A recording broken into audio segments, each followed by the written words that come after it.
À la une ce soir, la violente agression d'un septuagénaire par des molosses à Port-Blanc-Gosier. L'homme serait décédé à la suite de ses blessures selon nos confrères de France Antilles.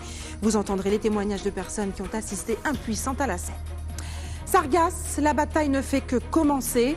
Après le manque d'implication du gouvernement dans ce dossier, le sénateur Dominique Théophile veut faire passer une loi qui imposera à l'État la responsabilité du ramassage des sargasses. Il sera l'invité politique de ce journal. Et c'est ce soir 20h que la ministre de la Santé tranchera sur le plan qui sera adopté pour le CHU. En attendant, certains services ont débuté leur déménagement prévu de longue date. C'est le cas de l'Esserie qui prend place à Ricou. Et puis rencontre ce soir avec ces mordus de littérature. Chaque année, le prix Carbet, créé sous la direction d'Édouard Glissant, récompense une œuvre de la Caraïbe, des œuvres créoles lues et appréciées par des lycéens qui ont rencontré le lauréat 2018. Bonsoir et bienvenue sur ATV Guadeloupe. Un épouvantable drame s'est déroulé hier en début d'après-midi à Port-Blanc-Gosier. Un homme de 70 ans se baladait lorsqu'il a été sauvagement attaqué par 2 chiens de son voisin, des staffs américains. Un type de chien connu pour sa robustesse et ses qualités combatives exceptionnelles. L'homme serait décédé à la suite de ses blessures. Selon nos confrères de France Antilles, il serait décédé cet après-midi. Au moment des faits, en tout cas, quelques témoins ont assisté impuissants à cette terrible agression. Ils ont raconté ce qu'ils ont vu à Anne-Elisabeth Artsen et à Moïse Dexter. Il est environ 13h30 et ces ouvriers s'activent pour couler le béton de ce chantier quand soudain, ils entendent des cris stridents et des aboiements insistants. Regardez, nous tenons cri, chien qui a roulé, waouh. Regardez, nous avons 3 chiens là, monsieur, qui a halé bougla là. Et il a équipé bougla, il a mangé bougla, mais on ne peut pas les sauver. C'est 3 chiens. On est obligé de crier, mettre un chien là, puis il vient retirer le chien là, c'est bougla. Et là, il vient retirer ces chiens là, c'est bougla. Mais il peut taper, il vient quand même. C'est 3 chiens là haut. C'est dents, et nous prenons bien pour nous sauver. Mais 3 chiens, nous ne pouvons pas attaquer les chiens là. Les chiens peuvent manger nous aussi, nous, une famille aussi, au moins. Parce que nous ne pouvons pas attaquer les chiens là. Même ici, même dans la crise pitié, ils étaient qu'à pleurer. Nous pleurer, ça fait nous la peine. Mais nous ne pouvons pas faire rien. Et là, regardez, nous pas portable. Nous crions, nous faisons les 17, les 18, les 18, jusqu'à temps qu'ils arrivent. Et là, ils arrivent après ça, mettre un chien à venir. Et si les arrivent après ça, chien attend les bougas toujours, il dit chien quoi faire là, et c'est les chiens là les bougas. Impuissants face à la vélocité de ces molosses, ils n'ont pu qu'assister à la scène sans pouvoir intervenir. On ne peut pas sauver, on ne peut pas passer, on est 3 chiens. On a envie de sauver, mais on ne peut pas faire un geste. En vrai, 3 chiens à manger, mais c'est en bas, la bouga a crié, a dit chien là, laissez, il a mettre, mes premiers fois on sans dire moi-même. 3 chiens à manger en bouc, c'est vrai, ça c'est ni de quoi pour faire la peine ça. Ah ouais, là quand j'ai une famille, et quoi voir ça, on dit peut-être si les familles ah oui là aussi, puis aussi hein, si les familles ah ouais. Mais ça va faire la peine pour Bouga et ça va faire la peine pour monsieur aussi, parce que les butins comme ça, regardez, il a fait mail, il a encore d'avis, ça va faire la peine quand même. Bouga ni madame a une timonaille, et l'autre Bouga ni famille aussi, comprends non?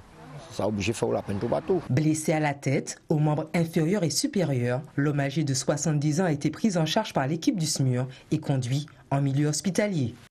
Et qu'est-ce qui pousse certains chiens domestiques à attaquer violemment des individus? Et que dit la loi surtout sur cette catégorie de chiens? Les réponses tout de suite avec Karen Diama. Diego a 7 ans et fait partie de la race américaine Staffordshire, catégorisée comme chien de garde et de défense, et ne devrait représenter actuellement aucun danger pour l'homme. Non, le chien n'est pas méchant. D'ailleurs, la méchanceté, c'est quelque chose d'intentionnel. Hein. Donc, le chien, ce n'est pas un animal qui est méchant. Par contre, chaque chien, c'est un individu différent. Et ce qu'il faut savoir, c'est que avant de faire l'acquisition d'un chien, il faut déjà savoir pourquoi on veut prendre un chien. Dans un tragique incident survenu hier où 2 autres American Staff étaient impliqués, l'expert en comportement canin insiste sur le fait que cet accident aurait pu être évité. On doit savoir que le chien, c'est un animal qui est social, donc qui vit en groupe avec un esprit de communauté et de hiérarchie. Donc, comme je disais précédemment, il faut apprendre à communiquer avec lui. Et comment ça peut arriver? Eh bien, dans le cas où un animal n'a pas une bonne familiarisation par rapport à l'homme, qui n'est pas prêt à vivre dans la société, donc n'a pas été correctement sociabilisé. Selon leur race, certains chiens comme les pitbulls, les boer bulls ou encore les American Staff sont catégorisés. Ainsi, pour en être détenteur, il faut respecter la réglementation en vigueur. Pour les chiens de catégorie, donc la vaccination contre la rage, l'évaluation comportementale qui évalue en fait le risque qu'un chien peut avoir vis-à-vis des morsures, vis-à-vis de son agressivité. Il y a aussi une formation qui est obligatoire pour le maître, donc, qui sensibilise donc le maître au fait qu'il possède un chien qui peut être un danger, et une déclaration à la mairie avec une assurance aussi responsabilité civile, et tout ça permet d'avoir un permis de détention qui est délivré par la mairie et qu'il faut réactualiser chaque année. Pour cette clinique vétérinaire, une véritable prise de conscience des propriétaires d'animaux, et particulièrement des chiens, serait nécessaire, voire vitale. Le chien, ce n'est pas juste un animal qu'on nourrit, mais c'est un animal qu'il faut prendre soin, et pendant les premiers mois, surtout éduquer, pour qu'on n'ait pas de soucis par la suite, et pour que que le maître ne soit pas dépassé par son chien et qu'il ne le contrôle plus. Donc c'est vraiment une prise de conscience que dès le plus jeune âge, il faut éduquer son chien et en prendre soin. L'éducation et la sociabilisation de son animal restent donc le meilleur moyen d'éviter ce genre de débordement. Et un mot maintenant sur ce baromètre de la vie politique réalisé par l'Institut Calistat pour nos confrères. De nouvelles semaines, il a été publié aujourd'hui. 73% des Guadeloupéens ont plus confiance dans leur avenir personnel que dans celui de la Guadeloupe. Une défiance liée à un manque de confiance dans l'action des élus locaux. 64% des Guadeloupéens n'ont pas confiance dans la classe politique locale. Dans cette dégringolade, le président Richelieu a perdu 16 points de confiance. 21% des personnes, en tout cas interrogées, ont confiance en lui pour résoudre les problèmes en Guadeloupe, contre 37% au précédent sondage. Mais il demeure en tête des personnalités qui déçoivent le moins les Guadeloupéens. Arrive en deuxième position Victorin Lurel, avec seulement 4% d'opinion favorable. Une étude qui a été réalisée du 18 au 30 mars 2018 sur un échantillon de 501 individus. Et parlons d'un dossier où la population attend des réponses concrètes et les élus des engagements de l'État, celui des sargasses. Hier, l'absence de Nicolas Hulot, le ministre de l'écologie, à la réunion ministérielle avait suscité la colère des députés antillais. Mais la ministre des Outre-mer s'était voulue rassurante. Annick Girardin a annoncé qu'un fonds de 1,7 million d'euros sera débloqué pour aider les communes dans le ramassage des algues brunes. Le reportage de notre correspondante à Paris, Solène Boisset. Moi, je suis prête, et je l'ai dit aux élus, à affronter tous les sujets. C'est une ministre déterminée qui a présenté son bilan de la semaine passée. À commencer par la problématique des sargasses où Nicolas Hulot avait été critiqué pour son manque d'implication et de connaissances sur le sujet. Par ailleurs, les 1,7 million d'euros débloqués sont jugés insuffisants par les acteurs locaux. Sur ce point, la ministre des Outre-mer a voulu apaiser les esprits. Nous avons dit que sur cette question des sargasses, il y aurait une réunion entre les différents ministres concernés dans les jours à venir. Sur les 1,7 million d'euros, ce sont des crédits du ministère des Outre-mer. De toute façon, nous ferons face aux besoins de la Martinique, de la Guadeloupe ou de la Guyane si effectivement c'est nécessaire. Autre dossier brûlant, le chlordécone. Même si des avancées notables ont été appliquées comme l'accompagnement financier des marins pêcheurs et la cartographie en cours des terres polluées, des questions restent en suspens, comme le manque de 7,5 millions d'euros de fonds européens qui ne sont pas à l'ordre du jour. L'État prendra effectivement ses responsabilités. La ministre de la Santé a apporté un certain nombre de réponses. Une réponse sera apportée sur le volet agriculture en Martinique, en Guadeloupe, pour répondre effectivement là aussi à une nouvelle ou un nouveau plan de développement de l'agriculture. En ce qui concerne la Guyane, un an après les accords, l'heure est au bilan.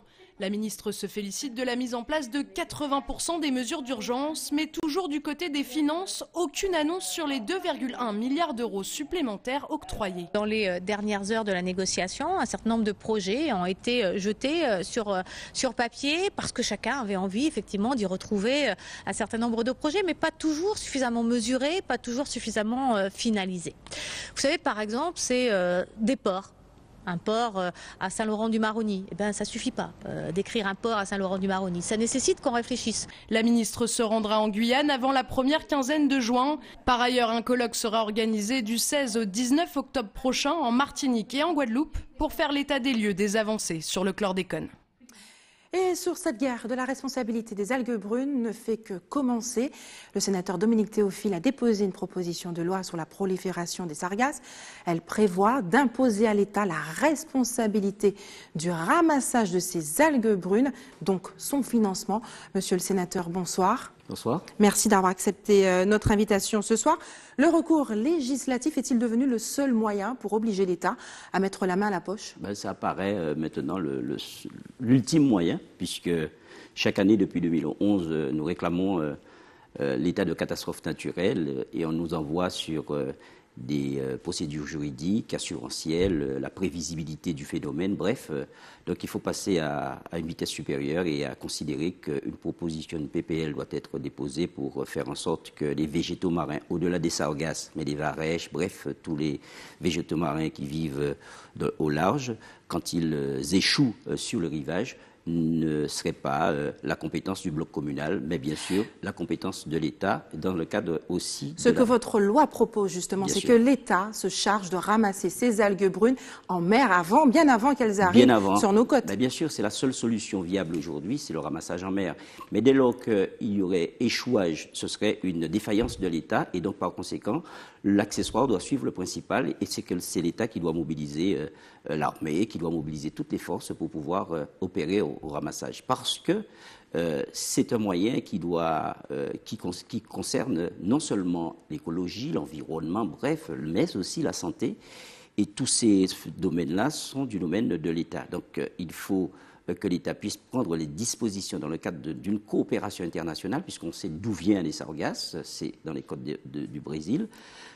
Dans ces conditions aussi, l'État doit savoir que le ramassage en mer doit être la solution, en tout cas la solution, et que toutes les collectivités réunies n'auront pas suffisamment de financement pour ramasser des tonnes et des tonnes de sargasses. Je prends l'exemple d'une communauté d'agglomération parmi les 6 communautés qui a dû déjà dépenser 700 000 € quand l'État nous dit 1,7 million pour la Guadeloupe, la Martinique et la Guyane. Dans votre proposition, il y a un article qui m'a interpellée, l'article 3, je crois.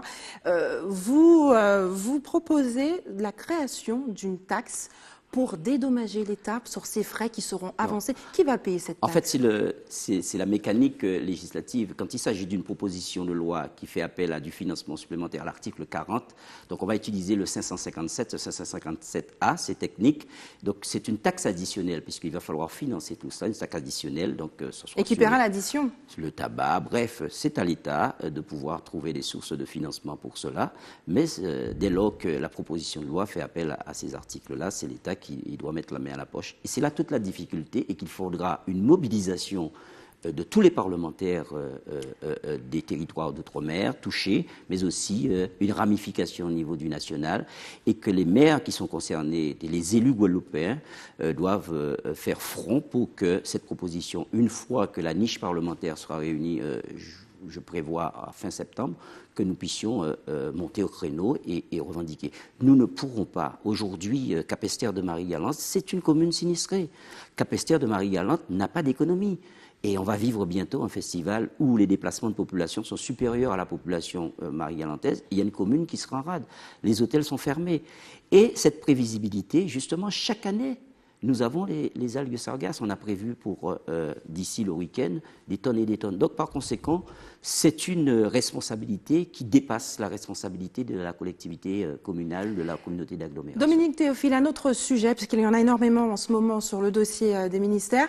Est-ce que vous prendrez position sur le dossier du CHU? On sait que Gaby Clavier a invité tous les parlementaires à peser de tout leur poids au niveau du gouvernement pour avoir des réponses concrètes du gouvernement.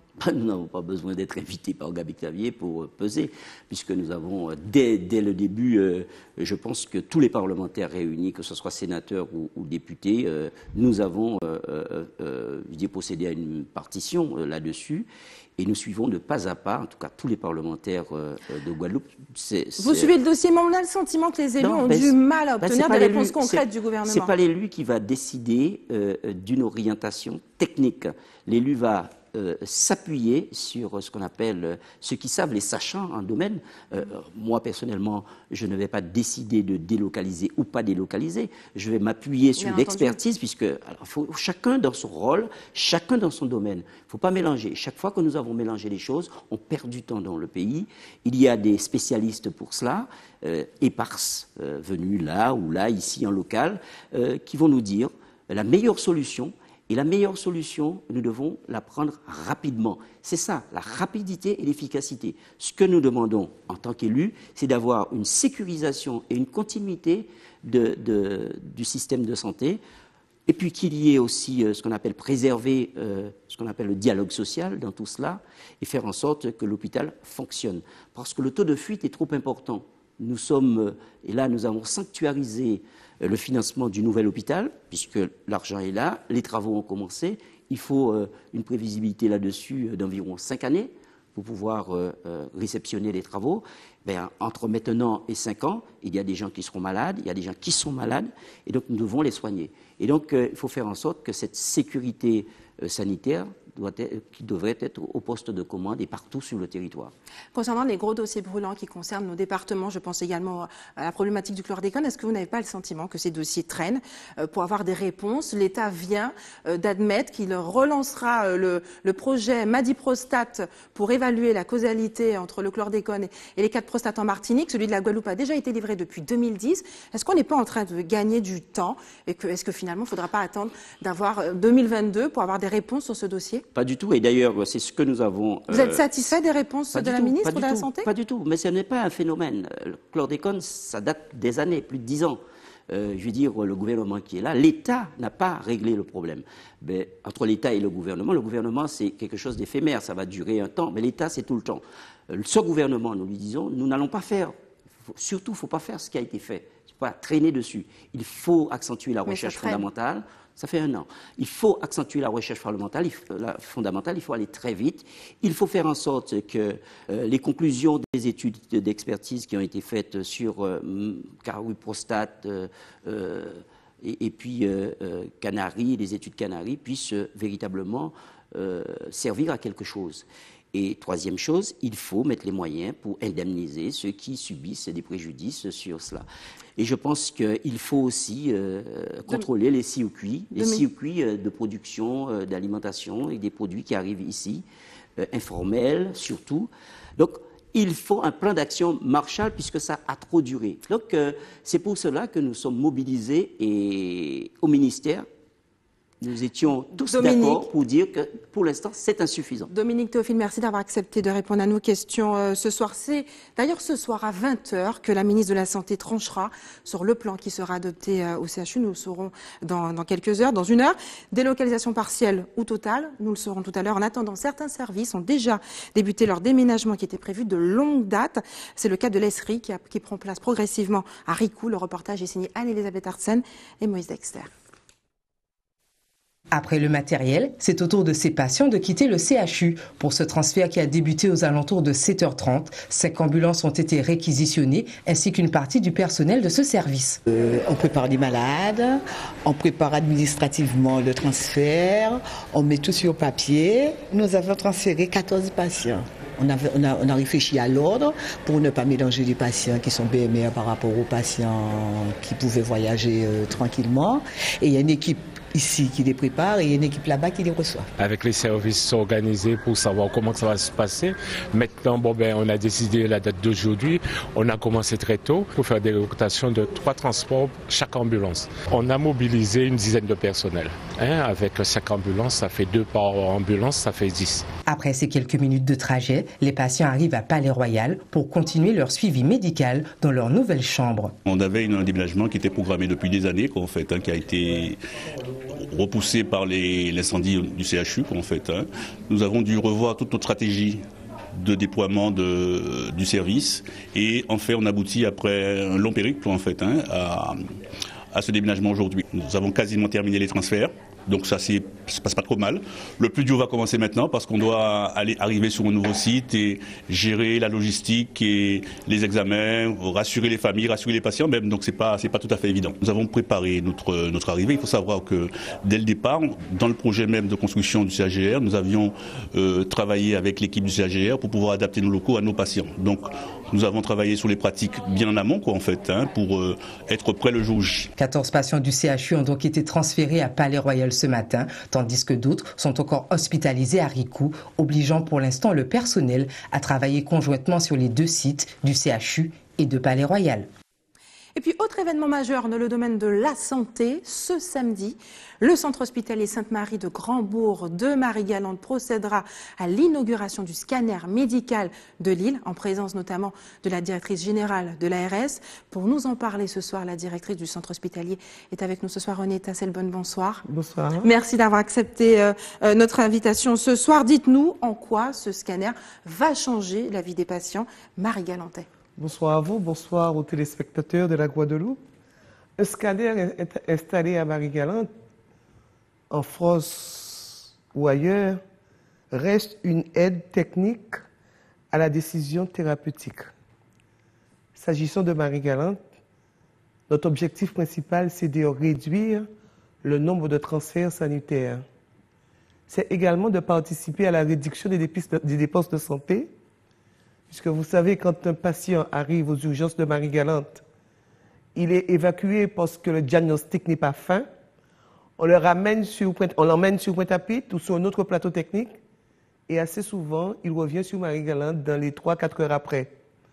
Donc ça nous permet effectivement, en installant un scanner à Marie-Galante, de réduire les dépenses de santé.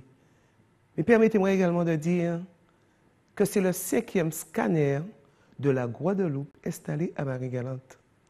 C'est une fierté pour vous. On avait annoncé la mort des soins à Marie-Galante après la fermeture en 2012. Cette annonce remet en question un petit peu cette assertion. Quel est l'état de l'accès aux soins à Marie-Galante aujourd'hui? L'hôpital se porte bien. L'hôpital se porte mieux et se portera certainement mieux. La fermeture des services de chirurgie et de maternité en 2012 a été l'ouverture d'une plaie béante que nous tentons de fermer petit à petit. Je crois pour ma part, actuellement, nous avons compris ce qu'il faut faire dans le domaine de la santé.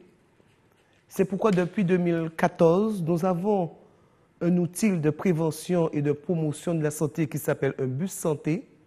Et là, l'hôpital se déplace dans les coins et les recoins de notre territoire, sur les populations les plus éloignées pour faire du dépistage. Nous avons réactivé nos lits de médecine et de soins de suite et de réadaptation. Nous avons un service d'urgence qui fonctionne à H24, géré en parfaite coopération avec le CHU de Pointe-à-Pitre. Donc, Marie-Galante reste un hôpital de proximité et les soins sont garantis. Et puis ce samedi, vous avez invité également des experts de la médecine venus de la Dominique pour partager vos expériences. Racontez-nous un petit peu quel sera le contenu des échanges. En fait, vous savez, parfois, il faut être présomptueux et surtout, quand on vit des situations difficiles et négatives, les transformer en positifs. La Dominique avait l'habitude, et ça c'est notre coopération naturelle, parce que nous sommes ô combien très proches, de nourrir Marie-Galante. Et je me suis rendu compte, dans l'état post-cyclonique, on n'a jamais pensé que c'est Marie-Galante qui allait nourrir la Dominique. Et je me suis dit que c'est le moment du lionnage. C'est pourquoi j'ai invité le gouvernement de la Dominique à venir nous assister dans ce que nous offrons de plus merveilleux, c'est-à-dire l'offre en scanographie. Mais nous avons également un appareil, le télééchographe cardiaque robotisé. Et je pense que la télémédecine nous garantit des soins, même si nous sommes éloignés. Donc nous les avons invités, ils seront là, ils seront présents, ils seront 6 dans la délégation, avec un radiologue, pas un pharmacien, mais des médecins, mais également un technicien pour comprendre quels sont les outils que nous devons avoir pour pouvoir développer cette coopération dans le domaine de la santé. René Tasselbonne, nous avons un centre hospitalier qui se meurt, un équipement aussi à Marie-Galante qui est en train de s'équiper et qui gagne en performance. Je sais que vous avez été longtemps responsable des achats au centre hospitalier de Pointe-à-Pitre. Je ne peux pas ne pas vous poser la question. Quel regard portez-vous sur ce qui se passe au CHU de Pointe-à-Pitre et surtout, est-ce que les 2 blocs opératoires de Marie-Galante seront réactivés pour justement pallier la situation? Merci pour cette question. Vous savez, Marie-Galante ne peut pas fonctionner sur le CHU. Et j'ai l'habitude de dire que le CHU est grippé Marie-Galante tous. Nous avons un plateau de consultation avancé très important avec les médecins du CHU, organisé avec le parc automobile du CHU. Donc nous avons su faire ça. Et maintenant, quand il y a des problèmes au CHU, nous souffrons.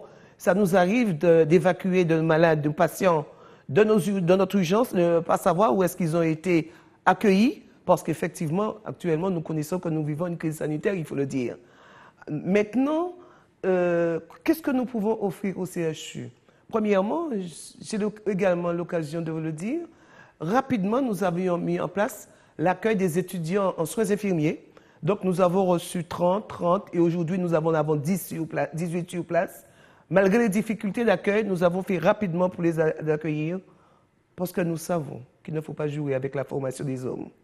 S'agissant des blocs opératoires, il y a un projet effectivement pour la formation, sans doute pas suffisamment affiné parce que nous ne l'avons pas encore signé. Mais nous croyons qu'avec ce qui vient de se passer, le moment est venu pour comprendre que notre pays est un archipel. Et par-delà les petites populations ou les densités de population, il faut discuter sur où devons-nous mettre des plateaux techniques. Et si, ma foi, l'autorité qui est l'ARS décide que dans ce pays, Marie-Galante doit avoir un plateau technique, on passera automatiquement par les blocs opératoires. Merci René Tasselbonne d'avoir accepté de répondre à nos questions ce soir. Nous parlons d'un autre sujet maintenant. Les psychologues de l'éducation nationale de Guadeloupe étaient mobilisés ce matin devant le rectorat. Ils se disent menacés par la réforme de l'apprentissage voulue par le gouvernement. Un projet de loi appelé pour la liberté de choisir son avenir professionnel qui passera en Conseil des ministres le 27 avril prochain. On écoute d'ailleurs la réaction de Cynthia Rovelas du SNES-FSU qui nous explique les raisons de leur mobilisation. Elle a été interrogée par Yvan Lemar. Nos services sont directement concernés par ce projet de loi, notamment les délégations régionales de l'ONICEP, donc l'Office national de l'information sur les enseignements et les professions, où ce projet prévoit qu'il soit transféré au niveau de la région. Alors nos craintes se situent à plusieurs niveaux. La première niveau, c'est les conditions dans lesquelles nos collègues vont devoir travailler si ce transfert effectivement a lieu, parce que nous savons aujourd'hui que toutes les régions ne sont pas prêtes à accepter ou à pouvoir faire face à ces compétences. Et notamment en Guadeloupe, nous avons effectivement de sérieuses craintes concernant les conditions de travail dans lesquelles les collègues vont pouvoir exercer leur mission. Notamment aussi une des questions que nous nous posons, c'est par rapport au nombre de personnes qui vont être transférées à la région. Pour l'instant, nous n'avons pas encore de réponse. Et aussi au niveau des missions que ces personnes exercent dans les délégations, nous ne savons pas comment elles vont pouvoir les exercer et surtout si ces missions ne vont pas changer au final.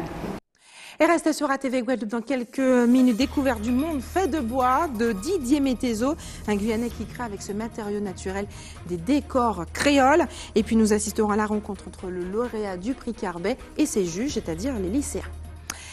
Une minute découverte et de magie maintenant avec le bois. Il crée depuis des années des décors créoles, un univers fait de patience mais aussi de passion. Je vous propose de regarder justement Didier Métézo qui nous a ouvert les portes de son monde.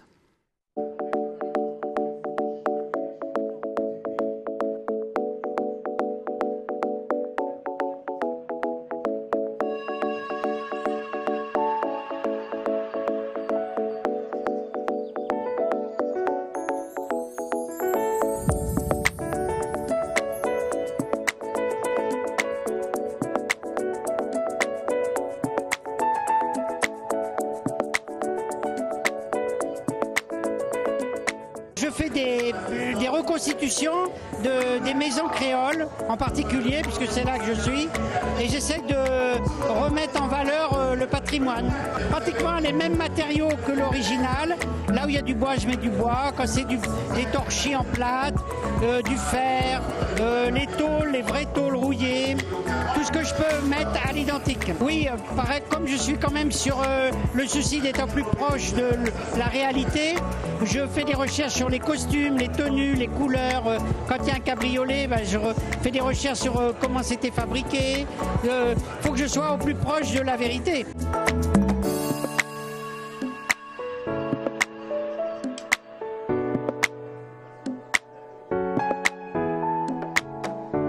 Depuis tout petit, je suis passionné par la miniature. Ça me parle, alors j'aime reconstruire en miniature tout ce qui m'entoure.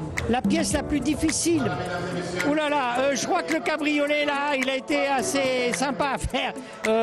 Mais bon, j'appréhende pas les choses comme... C'est des défis, des challenges. J'appréhende et puis quand c'est fini, je me dis, bah finalement, c'était bon, c'est pas si difficile que ça.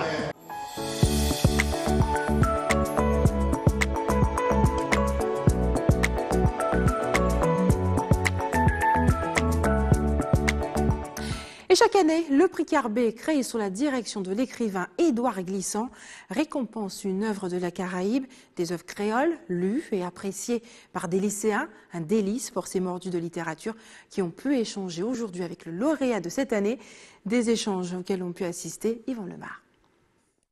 Rapatrié raconte l'histoire du périple et la vie de Béli, une jeune haïtienne qui, après une tentative ratée de traversée clandestine vers les États-Unis, se retrouve à rapatrier un lieu réservé aux rescapés, un récit plébiscité cette année par les lycéens. J'ai beaucoup aimé le côté réaliste du livre parce que ça explique vraiment ce qui se passe de nos jours et on se met en quelque sorte dans la peau du personnage et on vit en quelque sorte ce qu'il ressent et on se dit que c'est une situation quotidienne qui se passe tous les jours et ça m'a vraiment beaucoup touché et c'est un livre qui nous appelle à la réalité en fait. On voit une espèce de culture qui ne nous est pas montrée parce que quand les écrivains écrivent des livres, la plupart du temps, ils embellissent, ils donnent une image trop idéalisée. Et là, c'était une représentation du pays. Aujourd'hui, les lycéens ont pu rencontrer l'auteur. Durant 1h30, ils ont échangé avec Néhémie Pierre Dahomey sur son roman et sur les différentes étapes pour créer un livre. Surtout pour moi, en tant qu'élève de terminale, en série littéraire, c'est vraiment très enrichissant de poser des questions à l'auteur par rapport à son livre. J'ai trouvé que l'auteur était accessible, qu'il avait envie de parler avec nous, ça se voyait, que quand on lui posait une question, il répondait, mais toujours avec une pointe d'humour. Moi, vraiment, ça m'a fait plaisir de retrouver des auteurs comme ça, qui ont une espèce de complicité avec les élèves. C'est vraiment quelqu'un qui a l'air très intéressant et sa façon de parler également. Et il m'a vraiment donné envie de lire de nombreux livres à l'heure actuelle, chose que je ne fais très rarement. Des élèves comme nous qui souhaitent écrire des livres plus tard ou qui sont intéressés par le métier d'écrivain. Par exemple, moi peut-être si j'ai envie d'écrire un livre, ça m'a vraiment beaucoup aidé et ça me donne envie de suivre un peu son parcours. Rapatrié est le premier roman de Néhémie Pierre Dahomey. Il était donc important de rencontrer ses lecteurs. Communiquer avec eux, ça me donne de l'espoir presque pour eux, quoi. De savoir que ces jeunes-là ont lu le livre et me posent des questions si précises sur le contenu du livre, vraiment ça me fait plaisir. Ça me fait plaisir en ce sens que je suis sûr qu'eux aussi lisent d'autres livres et en parlent entre eux. C'est vraiment un bonheur. Néhémie Pierre Dahomey rencontrera d'autres lycéens demain en Martinique et lundi en Guyane. Et puis regardez cette image. Il s'agit d'une photo de la plage de la Dacha à Gosier prise par une touriste américaine. Elle a été récupérée par les journalistes de CNN et publiée sur le compte Instagram de la chaîne d'information américaine. Un joli clin d'œil en tout cas pour vanter le charme de notre archipel. C'est l'heure des informations pratiques maintenant. Faites des réserves d'eau. Si vous habitez à Saint-François et à Carac, aux Abîmes, les coupures sont prévues chez vous demain soir à partir de 18h. L'équipe d'établissement français du sang vous donnera rendez-vous demain à l'avenue de l'Europe à Saint-François, toute la matinée à compter de 8h du matin. Et enfin, si vous avez des informations à nous communiquer, n'hésitez pas à nous appeler au 71 2 fois. Voilà, c'est la fin de notre édition locale et régionale. Avant de se quitter, je vous rappelle les principaux titres de ce jeudi 18 avril. Nous l'avons vu ce soir, la violente agression d'un septuagénaire par des molosses à Port-Blanc-Gosier. L'homme serait décédé à la suite de ses blessures, selon nos confrères de France-Antilles. Et puis Sargasses, nous n'avons vu, la bataille ne fait que commencer. Après le manque d'implication du gouvernement dans ce dossier, le sénateur Dominique Théophile veut faire passer une loi qui imposera à l'État la responsabilité du ramassage des sargasses. Il était l'invité de ce journal. Et puis c'est ce soir aussi 20h que la ministre de la Santé tranchera sur le plan de délocalisation qui sera adopté pour le CHU. En attendant, certains services ont débuté leur déménagement prévu de longue date. Nous l'avons vu ce soir avec l'ESRI qui prend place progressivement à Ricou. Et puis, chaque année, le prix Carbet, créé sous la direction d'Édouard Glissant, récompense une œuvre de la Caraïbe, des œuvres créoles, lues et appréciées par les lycéens qui ont pu rencontrer aujourd'hui le lauréat 2018. Merci d'avoir choisi ATV Guadeloupe. Je vous souhaite une excellente soirée. On se retrouve demain à 18h45. Et puis demain, M. Sadik sera avec nous pour nous présenter son nouvel album. À demain.